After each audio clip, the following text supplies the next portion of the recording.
Here's the real question. Do you believe that at any point you're going to get better at technology?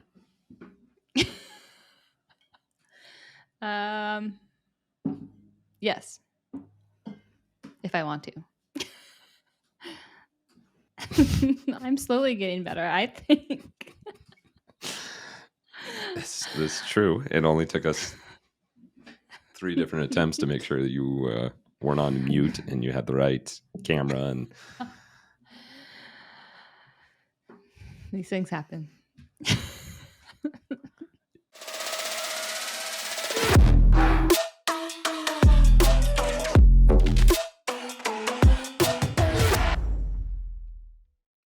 hey guys, what's happening? And welcome to the Proclivity Podcast. My name is Joel Cochran. I'm your host, and I'm here with Emily Rodella. Emily, you look quite comfy today. I am quite comfy. Thank you. Would you say the sweatshirt that you're wearing is one of the most comfortable sweatshirts of all time? Yes, the most. It's the top. Yep. Would you like to say what sweatshirt that is? I'm not a huge fan of Lululemon, yet it's Lululemon. And I actually don't know what it's called. But it's a crop and it's like super soft. There's soft is in the title. Perfect. I'm sure you can find it. Well done. Well done. So for all the ladies out there, there's a super soft sweatshirt at Lululemon. Good luck.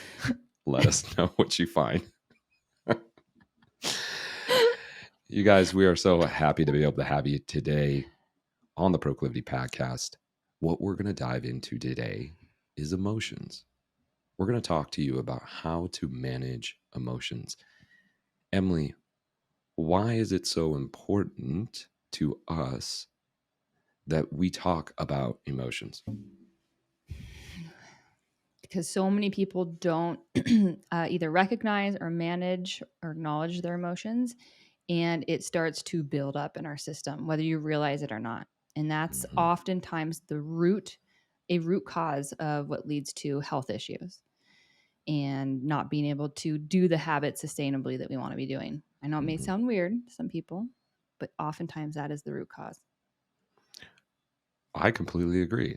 As the psychological side of the proclivity method and proclivity, I have seen some incredible changes with people when they allow their emotions to set free, we'll say. Instead of trapping them or pushing them down, when we allow them to flow, all of a sudden back pain goes away, hip pain goes away, skin issues go away, aches and pains go away, weight goes away. I mean, it's quite incredible. So today, guys, what we're going to talk to you about, we're going to talk to you about what emotions are. We're going to talk to you about how we actually perceive emotions, particularly in the United States. And then how do we actually manage our emotions? So we're going to give you tactful things and being able to how to manage your emotions. We need to understand what emotions are first. And then we need to understand how we perceive them so that we can start reframing our ideas around emotions. And then we're going to give you step by step that is going to help you the next time you're feeling overwhelmed or flooded with emotions. We're going to help walk you out of it. And this is going to help to deregulate you or to, regulate you so that you can live healthier and happier. Because when your emotions are all awry, I don't know about you, but I tend to eat a little bit more, particularly higher palatable foods. Do you do the same thing, Emily? Yeah, eat a little bit more or distract myself. So, aka, I'm less focused with work or whatever I want to be doing.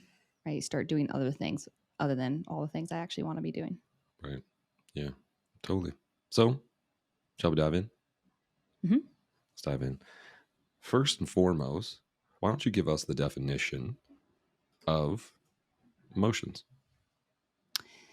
So, emotions, a natural instinctive state of mind deriving from one's circumstances, mood, or relationships with others and self. Interesting. We like looking at definitions, you guys, because a lot of the times we say words and we don't really know what they mean. So, in there, what Emily just said is a natural, instinctive state of mind. What is instinctive? Apparently unconscious or automatic.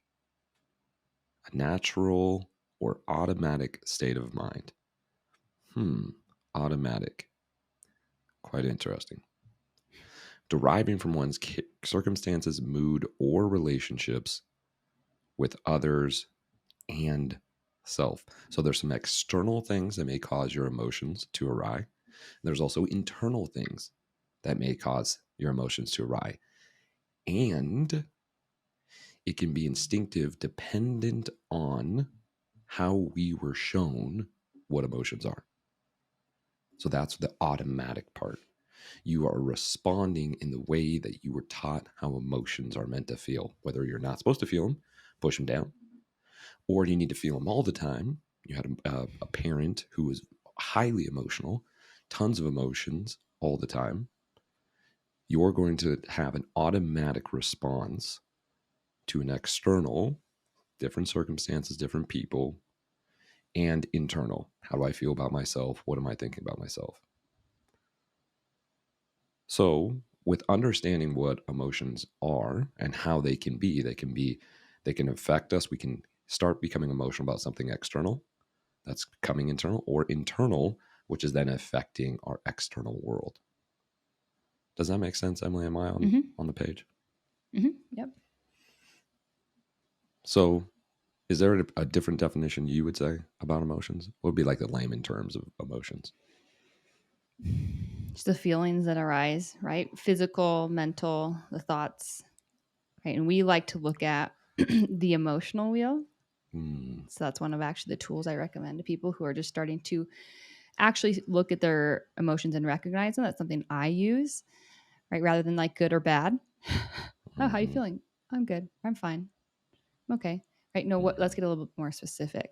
And so we Mm-hmm. look at the emotion wheel, and it has core emotions, then expands from there. So highly recommend you guys Google that. Yeah, it's quite interesting. We want to teach our kids how to be able to like recognize emotions, but newsflash to all parents, your kids are already recognizing your emotions and they're ingraining it into their central nervous system. And they start acting or getting emotional. I don't know why they're just having such crazy temper tantrums. I don't know. Watch how you react when you have something external happen to you. The news, a friend, family members, and you don't think your kid's watching. Oh no, they're taking it all in. And Yep. they're ingraining those emotional patterns from the very beginning. Age 0 to 5 is when your children are learning and soaking in all of it. It's not just the things you say, it's the way you move, it's the way you act, it's the way you breathe, it's your emotional patterns. They're just soaking it in. Do you agree? I agree. Yeah. The best advice I've gotten for being a parent is to focus on you, actually, right? Self development for yourself, uh, and digging in deep to you. Mm-hmm. How can you improve? There are going to be times where your child has a tantrum in the store that may you can't control in the moment, but again, Yeah. what you can do is work on yourself. So for moving forward, they can one, you can feel them better and be there for them better, and they can learn from you. Mm-hmm. Yeah, absolutely.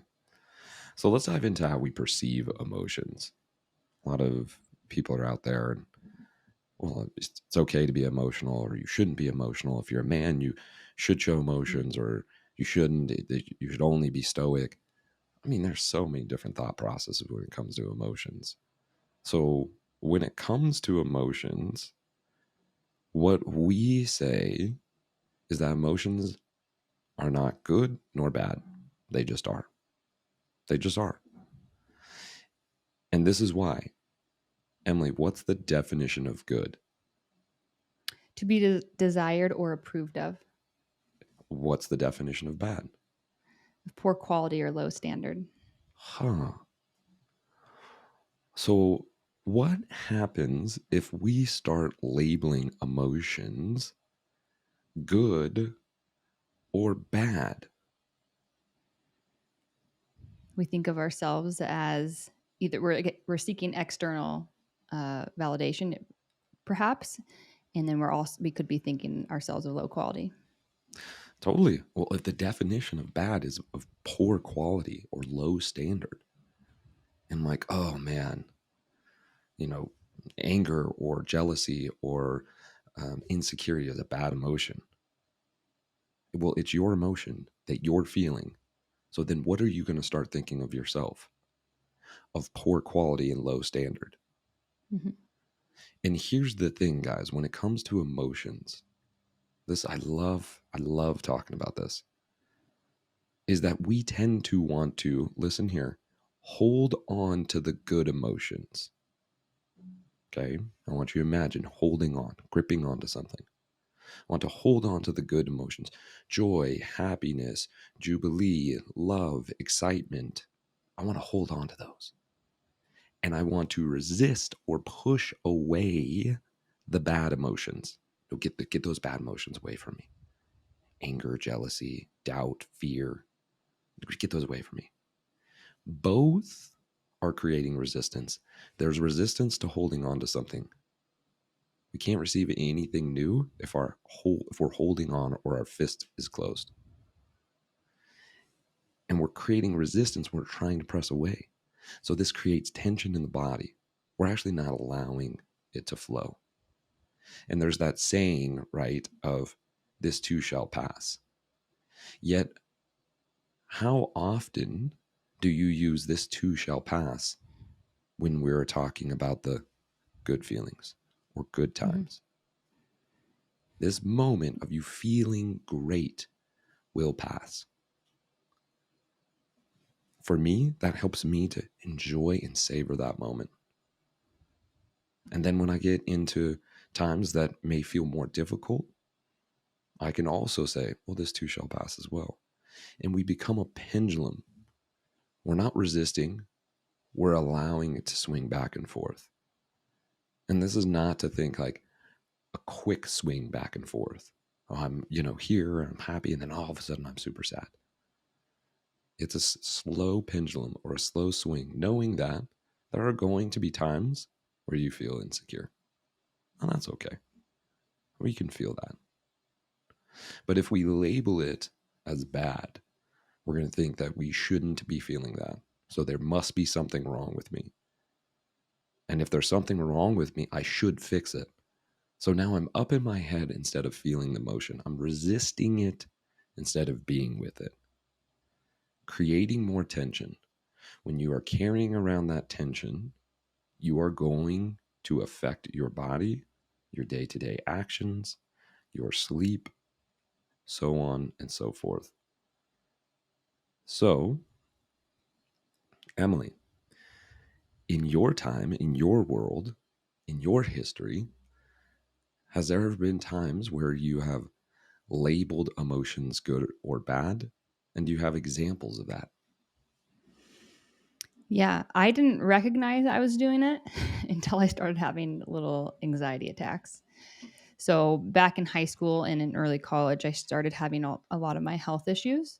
So in high school, I had shingles, and then college, I had my bloating, or consistent GI issues, my chronic exertional compartment syndrome, the chronic pain in my legs. So I couldn't work out anymore like I was used to. And there's many other things. And Mm-hmm. so I constantly was like, so I was frustrated, right? I couldn't work out. I couldn't do the things I truly enjoyed, and I was in pain often.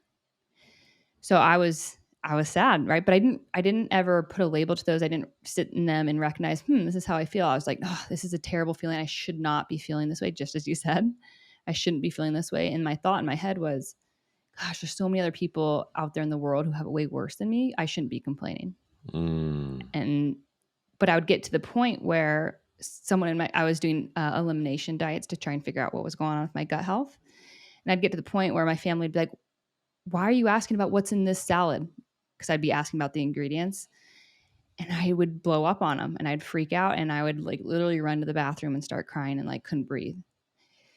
And so that was a sign, wake up call. My family's like, Emily, you need to see a therapist. I Mm. was like, okay, yeah, I didn't really want to, but I was like, this is not a way to live.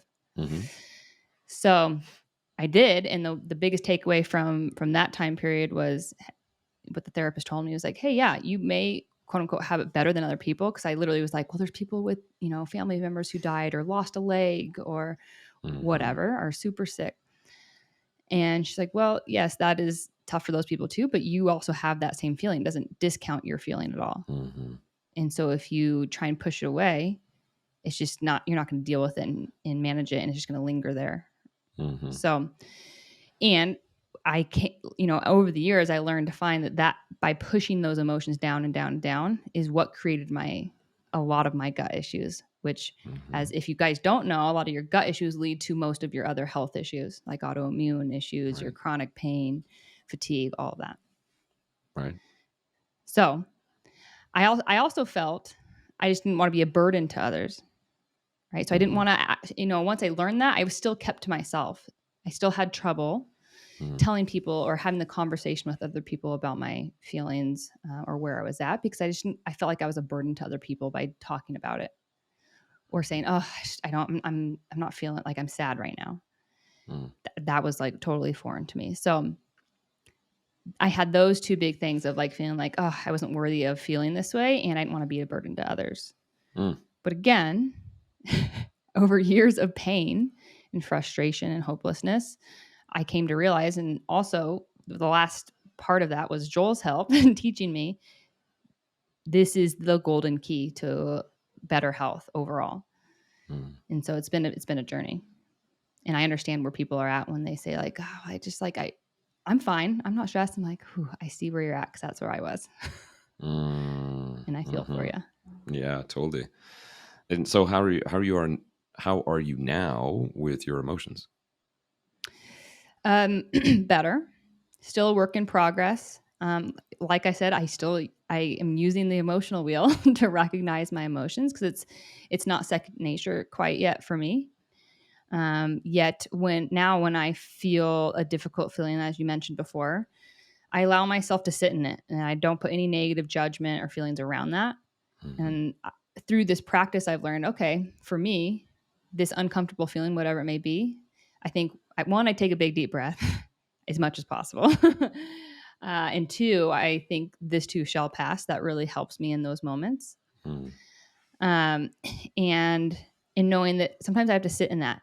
And my mind has to think of a different angles. It's just how my mind works, I've come to find. It has to look all the different angles of like, why am I feeling this pain? And sometimes I just need to sit in it as well.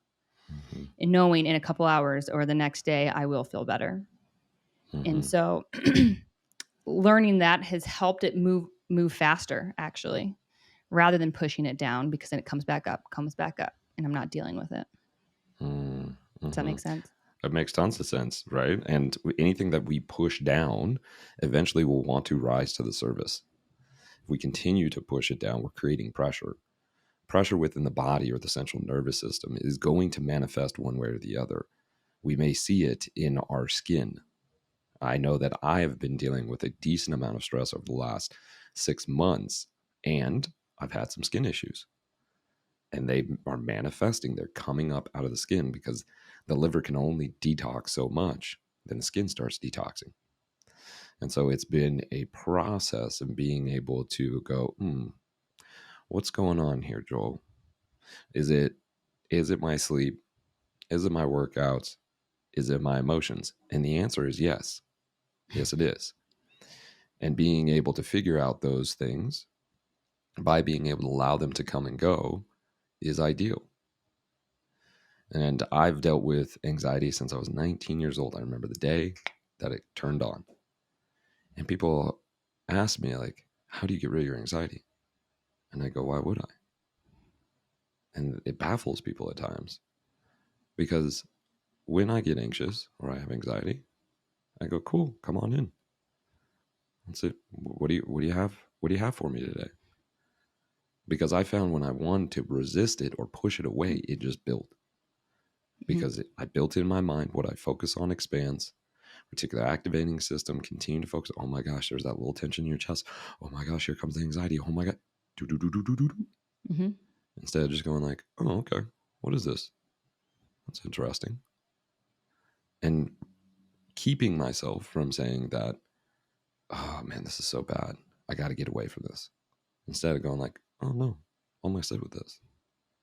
And that's a big difference, you guys, is being able to go, oh, first and foremost, emotions are neither good or bad. They just are. They're just here, and they're here for a reason.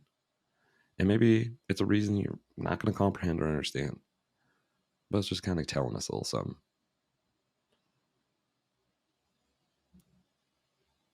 Let's dive into how we manage our emotions. So we know now, guys, that we know the definition of emotions. We know, talking about emotions in terms of good or bad.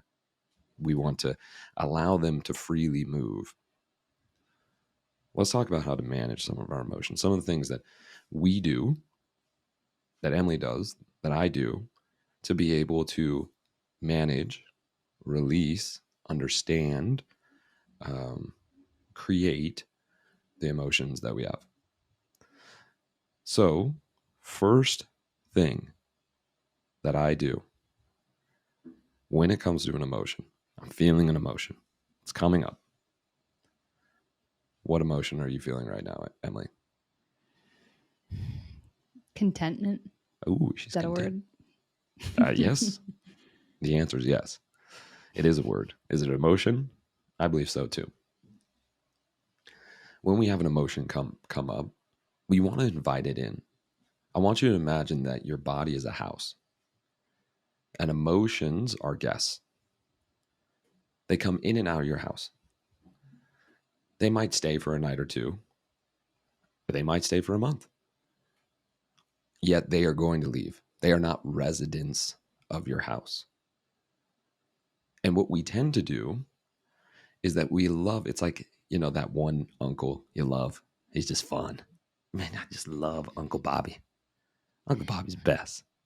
Do you got an Funkle. Uncle Bobby? Who What? do you have an Uncle Bobby? No, I said Funkle. The fun uncle. Oh, Funkle. Oh, yeah. I'm a Funkle for sure. I'm Hmm. a Funkle for sure. But you have that fun uncle that's just coming. You're just like, yes, I can't wait for Uncle Bobby to be here. And then you're like, no, Uncle Bobby, don't ever leave when he's leaving. Those are what we like to call or label our good emotions. Joy and happiness and excitement and jubilee and love and compassion. I want all those. Come on in. Ooh, but when Aunt Susie comes, okay, aka fear, doubt, insecurity, depression, sadness, we go, ooh, you know what? We're just going to close and lock that door. But Auntie, she's just going to keep on knocking. She's just going to keep on knocking. And what happens is we start creating resistance because we know it's there. We don't want to open the door to it. So here's what I suggest for you guys. I want you to imagine as your house that you have no locks on your doors, that you have an open policy to your emotions. They can come and go. Fear, you want to come in? Come on in. Take a seat. Stay as long as you want.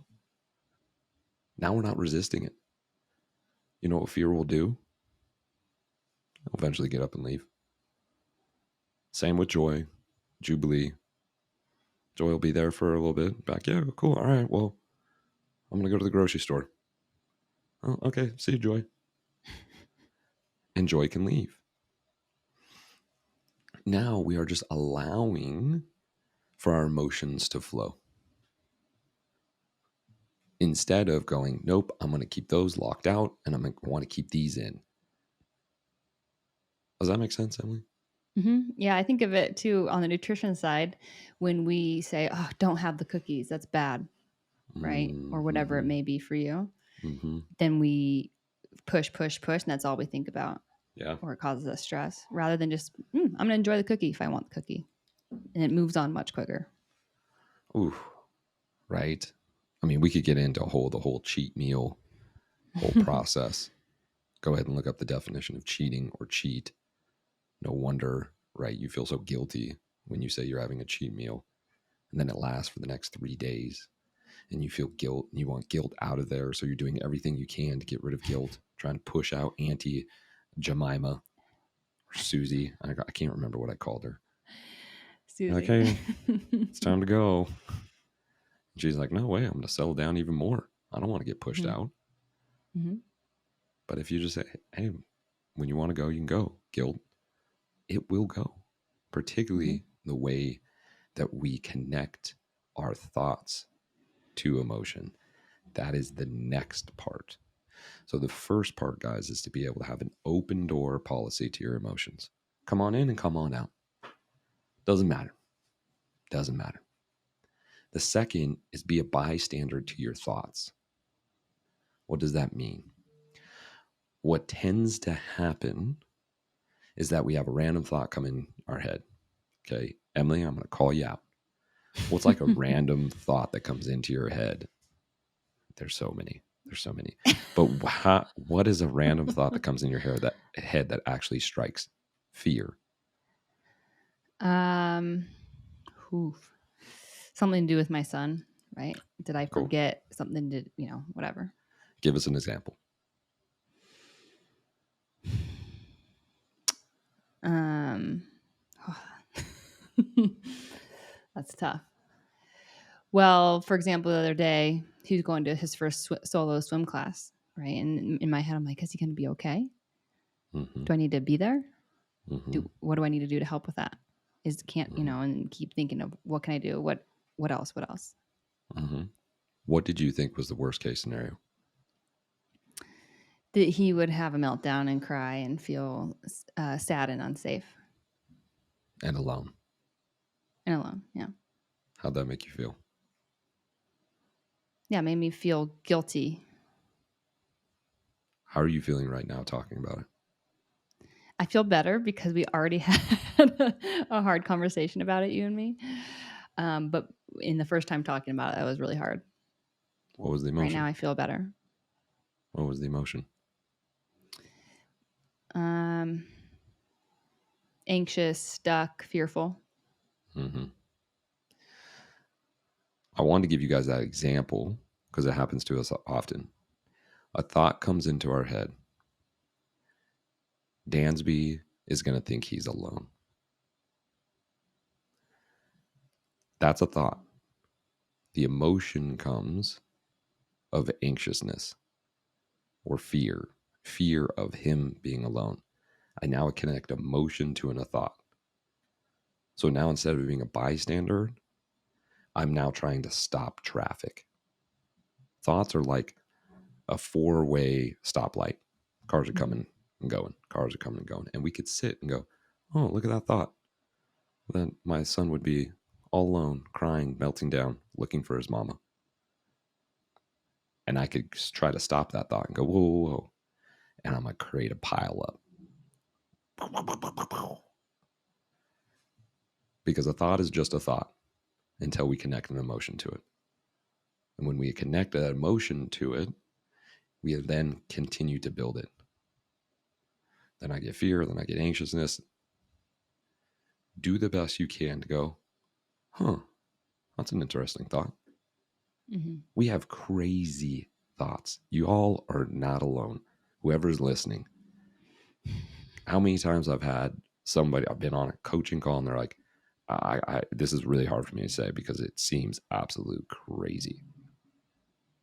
I'm like, if you only knew what went on in Emily's head, mine's perfectly fine. I was kidding. I was kidding. Yeah, hers too as well, but mine as well.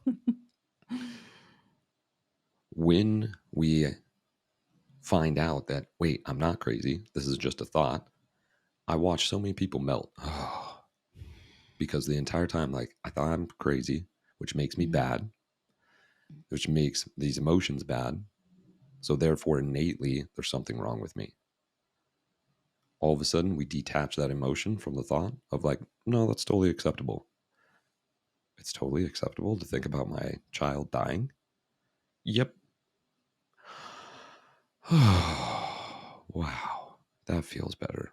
We disconnected the emotion. That's where the decompress comes from. So the next time a thought comes up, I want you guys to do this. Huh, that's interesting. That's it. And allow it to keep going. If it comes up again, Well, look at there. It's back. Interesting. Okay. And do everything that you can to be able to allow it just to flow. Mm-hmm. That's an interesting thought.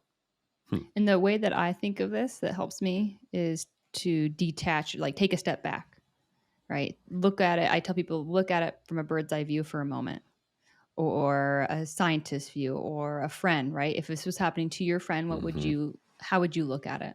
Mm-hmm. That helps me a lot. I like it. I like it. So, first two things: have an open door policy with your emotions. Invite your emotions in.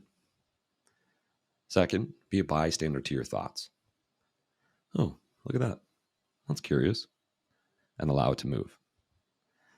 Emily, what's the third one, which is an important, real important one? Oh, yes. One of the first go tos, even you can do is just breathe. Mm-hmm. Take notice of how you're actually breathing. Are you up in your chest, your throat, your shoulders, your neck?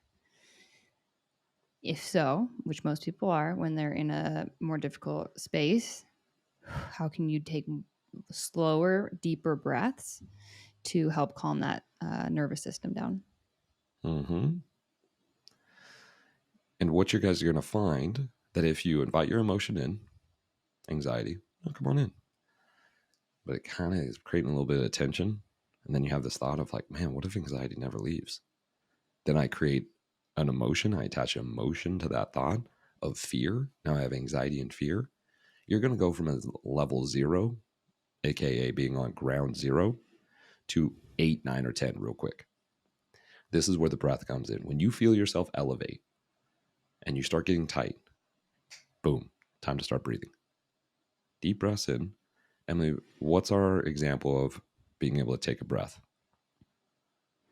There's quite a few out there, and finding one that works for you is ideal, right? So experiment. But one of our immediate go tos is big inhale through your nose. And at the very top, take a second inhale, like where you may feel like you can't, like you're gasping for air just a little bit. Do that. And then big exhale. It's called a physiological sigh. Andrew Huberman talks about it, and it's one of the most effective, immediate ways to get back to that parasympathetic state. I do it quite often. Love it. Right? You might notice if you're a parent, your kids do it. When they're crying, because the body automatically knows reset, reset. Those quick breaths is resetting. The body knows. And so we do this in cold therapy.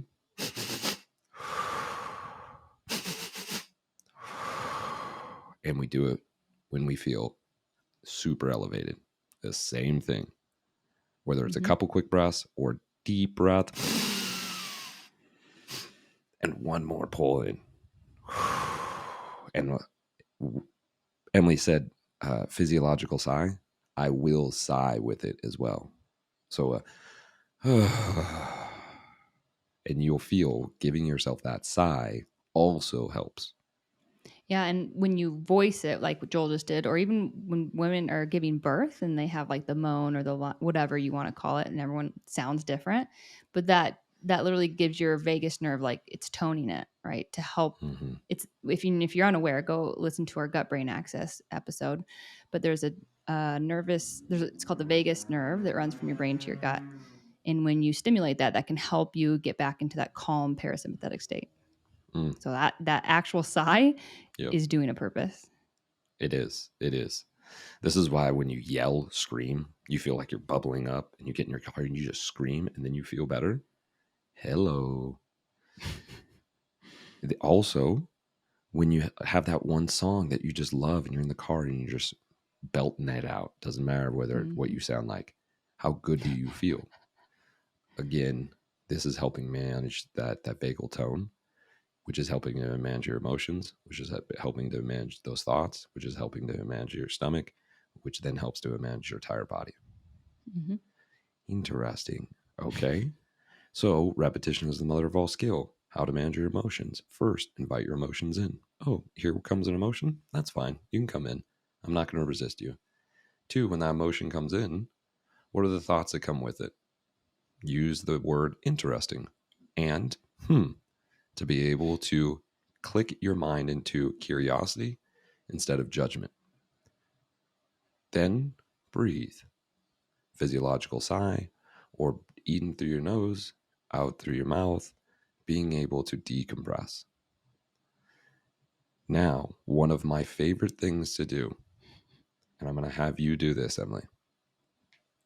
I've told this story before on the podcast, haven't I? About my nephew. Mm-hmm. I believe so. The fourth thing is to be able to learn how you can create safety for you. And here's a great way to be able to do it. Emily, little D, little Dansby, he's super scared. He just had a nightmare. Or he just saw something scary. What would you say to Dansby? I would say, I got you. You're safe. Let's breathe.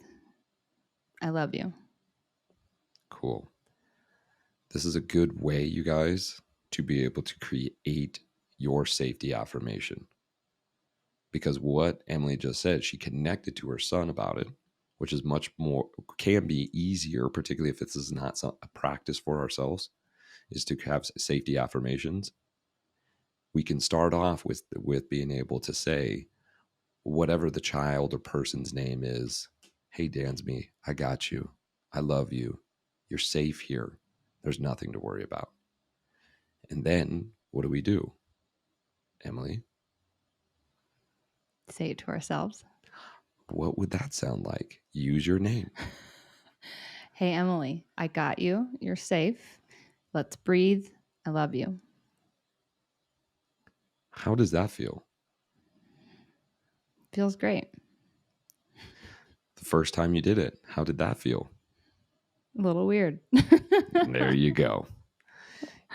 You guys, the first time you do dang near anything new, it's going to feel weird. You ever remember the first time you tried to throw a frisbee, toss a ball, right? Try to learn something new as an adult. All of a sudden the ego comes in. Oh, that's silly. I look so silly. Yet the more you practice it, the better it feels. The better you become at it. Trust the reps and put it in.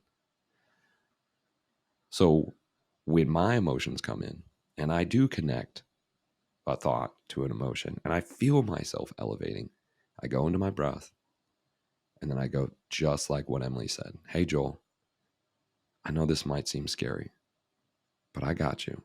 We're going to get through this. You are so strong. I love you, buddy. And instantly it decompresses me because now I need no one else outside of who I am. And that creates a ton of safety. It doesn't mean that it's really nice when I'm having a tough day that Emily's there to support me, or my friends are there, or my brothers are there, or my mom is there, my dad is there. That's really nice. Yet when I can do it myself, when I can soothe that inner child, man, I now start letting go again of those emotions. And I can go, okay, fear, no, you can stay. Sorry, I was getting really worked up. I wasn't quite ready for you. The house wasn't tidy. But the house is tidy. Your bed is made. Feel free to crawl in. If you need me, I'm right down the hallway. When you start accepting your emotions like that, and you go, wait a second, you actually want fear to have a nice, warm bed in your house? Yeah, absolutely. Because fear is there to teach me something. Doubt is there to teach me something. They are my greatest teachers in life. Joy, love, excitement, those are the ones that help me celebrate life. But the other emotions, they're teachers, and both can be teachers. So we want to be able to change our perception of what emotions are to be able to go, oh man, no, all these emotions are part of me, and I love all parts of me. And so I receive all my emotions. That's creating safety. And then one of my favorite things to do, this is very tactful when it comes to emotions, is what, Emily? Change of scenery. What I, does I that like to mean? think of this. I like to think of this. So a lot of sleep experts will say, okay, don't do work in your bed, right? Because then you start to associate your bed with work. And Hmm. so that's how I think of it when it comes to like if you're feeling, and again, the words I use, when if I feel in a funk or those challenging emotions, change of scenery. Can I get out of this space so it can help me move forward or through Hmm. it? And so my go-to is either going, I love going to the river or I love going on a hike with my dogs. And so change of scenery, whatever, maybe it could be just a simple walk right down your street or a different room or just outside your front porch. Helps a lot. 100, 100%. You know how many times when I have gotten worked up, worked myself back down, and I said, oh, you know what I'm going to do? I'm going to get myself on one of those electric scooters, Mm. right? Whether it's a Lime bike or a bird. And I just jump on that thing and I just full gas pedal that thing. And I just put a Try smile not on to my smile. face. Yeah. Yeah, I just put a full smile on my face. Those things are important, you guys. And I've done it with so many different people. I've never ridden one of these. Great. You will now. And we get done and I look at them and they're just smiling ear to ear. We changed scenery. We clicked things off. Instead of going to alcohol, instead of going to food to change our mindset or to try to get away from those emotions, invite them along the ride. Take a walk in nature. Just change your scenery. It doesn't matter. Get completely out and away. Take a different street than you usually do to work and see how that changes because it will work. I promise you. I Mhm. absolutely promise you. Emotions, they're great. They're the Yeah. best. I love emotions. I love emotions. Oh my gosh. And this could go into a whole nother topic, and we don't have to. This is going to be another podcast. These days, when it comes to men, I almost feel that men can be more emotional than women. That's a bold statement that I just throw out there. And yet, they tend to push it down more, right?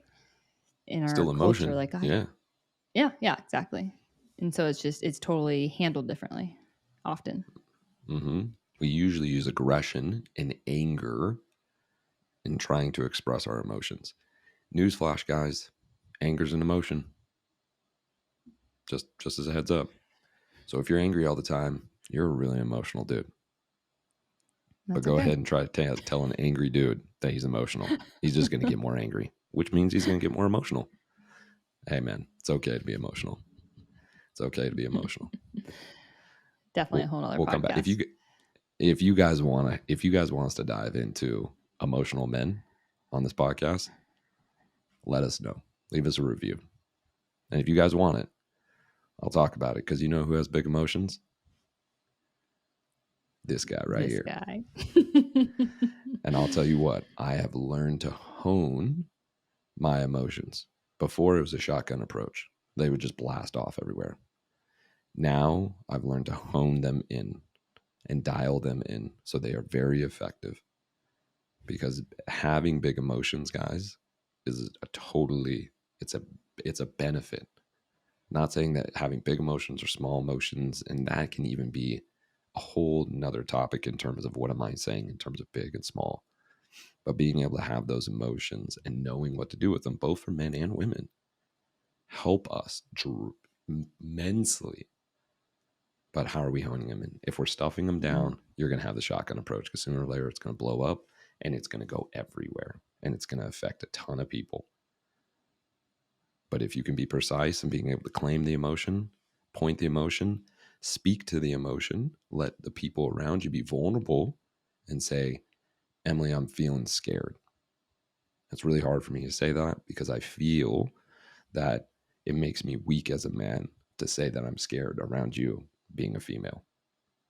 That's being very vulnerable, but that helps to connect with two individuals. Mhm. Do you agree, Emily? Yeah, and as a female, like we would. at least for me, speaking for myself, I'd much rather have that than to have, someone suppress their feelings and feel tense and angry all the time. So Yeah. it's not like a turn off or anything by any means. It's a turn on from every woman I know that I've been like really vulnerable. I'm like, oh, this is, I really don't want to say this. And I say it. And they just look at me with just like googly eyes and just like, oh my gosh, I love you even more now. And I'm like, what? Okay, I can do this. Okay, I can do this. But it takes Well, it. it's It's that. hard.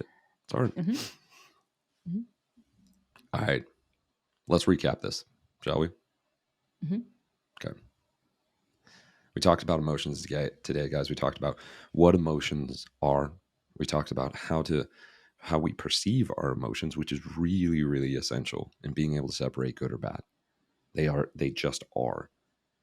How if we label emotions, we start looking at ourselves as good or bad, as desirable or undesirable, with good qualities or poor qualities, instead of just allowing emotions to be.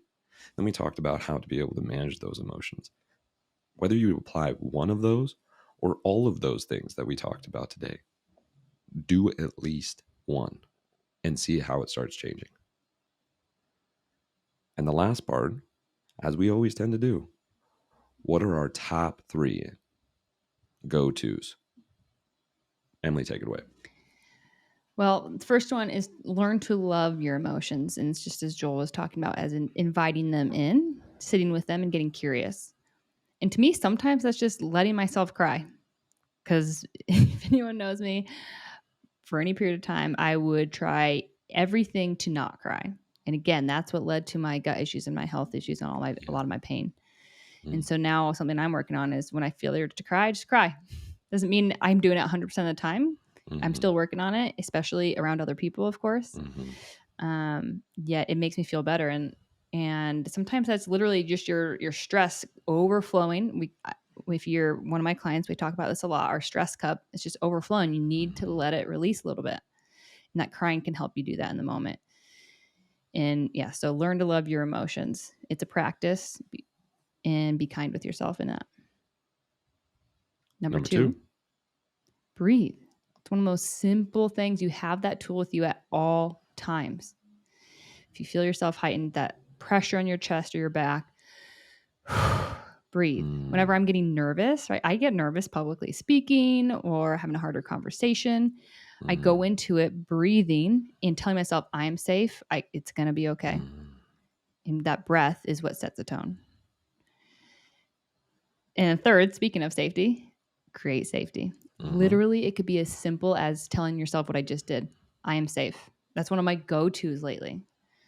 I am safe. And then thinking about how else can you create safety? It could Mm-hmm. just be your breath. It could be acceptance of like, huh, I accept me and what I'm thinking right now and my thoughts and my feelings. Mm-hmm. It could be, I'm going to lay down for a minute. I'm going to drink some water, eat some food. Whatever that safety is for you in the moment, try it Mm. out. I love it. I love it. Emotions. Hey, it's going to affect your health, and it's definitely going to affect your happiness. If you guys are, Relationships. relationships like wild. If you guys are curious about understanding or learning more about your emotions, about how your words affect your emotions, how to be able to create a much more balanced, stable life, let us know. Reach out. www.proclivity.co. Book your clarity call. You'll talk to Emily. You'll talk to me. Before you even get on the call, you're going to have all kinds of information to be able to work on. We personalize the clarity calls. So let us know. We'd love to have you. Emily, anything else? If you like our podcast, we would greatly appreciate a review or at least a star rating, right? That's super easy. It helps us a lot to reach more people. We'd appreciate it. Leave a review. I don't even want your stars. It could be one sentence, less than a minute. You can just say how great Emily is. We all get it. Just be like, Emily's great. Joel, still debatable. Not true. But Okay. yes, we would appreciate that. And we appreciate you listening. Absolutely. You guys, thank you so much for tuning in to episode 115. We're going to be back at it next week, bringing you episode 116. 116. It's a mystery. Yet, we appreciate you tuning in. And until we meet again, Best day ever. best day ever. Emily, Joel? what would be worse? What would be worse? If I'm making sure that I'm framing this correctly. What would you choose? You would either have to go back to a PC, okay, because you're a MacBook, or you'd have to go to an Android. Which one would you pick? You had to pick one or the other. So you either had to. I'm not super familiar with an Android, but I would pick that. You'd pick an Android. I've heard, yeah. Okay. So you want to I've keep heard your from MacBook. other people that they're great. Yes. Okay. What about you? Oh, man. I was hoping you weren't going to ask me that. How would I not? I would stick with my iPhone. I'd stick with my iPhone. I could get down on a PC. Most of the stuff like Google and like the stuff that I use, although not as friendly, I would stick with PC. Okay. I'm internet based mostly. So the benefit of having a MacBook and an iPhone is that they speak together so nicely. Smarty pants. You guys, if you got to this far and you're listening, we want to know what you would pick. Leave a review. 5 stars would be ideal. Leave a review. Let us know what you think about the Proclivity podcast and whether you would choose an iPhone or a Mac. If you're the first one to leave a review and to answer that question, take a screenshot. Send it to Joel@proclivity.co or Emily@proclivity.co, or you can send it to our Instagram. We'll send you a free box element. That's it. See you later. Goodbye.